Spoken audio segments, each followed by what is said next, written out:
జై శ్రీరామ్. అందరికీ నమస్కారం. ఈరోజు మనము మేషరాశి వారికి జూన్ 29, 30, జూలై 1, 2 తేదీలలో ఏం జరుగుతుందో తెలుసుకుందాము. ముందుగా ఈ ఛానల్ని లైక్ చేయండి, షేర్ చేయండి, సబ్స్క్రైబ్ చేసుకోండి. మేషరాశి వారికి ఈ తేదీలలో ఏం జరుగుతుందో తెలుసుకుందాము. ఈ రాశివారు ఎవ్వరి మాట వినరు. వారికి నచ్చిందే చేస్తారు. వీరు చాలా మొండిగా ఉంటారు.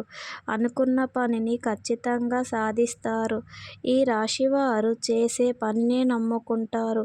ఈ మేషరాశి వారు చాలా కష్టజీవి అని చెప్పవచ్చు.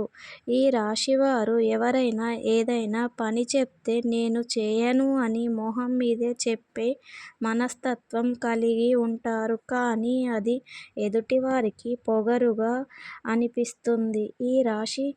ఈ మేషరాశి వారికి కొత్త ఇల్లు, కొత్త వాహనం లాంటివి కొనే అవకాశం కనిపిస్తున్నాయి. వీరికి ఉద్యోగ అవకాశాలు కూడా ఉన్నాయి. ఈ రాశివారు కొత్త నిర్ణయాలు తీసుకునేటప్పుడు కొంచెం ఆలోచించడం మంచిది. ఈ మేషరాశి వారికి ఆటంకాలు కూడా కనిపిస్తున్నాయి.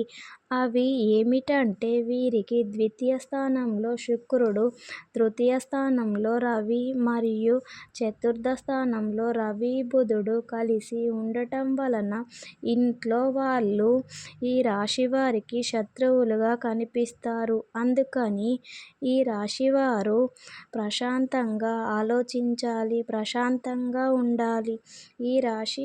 ఈ రాశివారు ఇంట్లో వారికి ఎదురు చెప్పకుండా ప్రశాంతంగా ఉండాలి. ఈ రాశివారు శనివారాలు ఉపవాసం ఉండటం మరియు ఆంజనేయ స్వామిని దర్శించుకొని ఆంజనేయ స్వామి మంత్రాన్ని జపించాలి.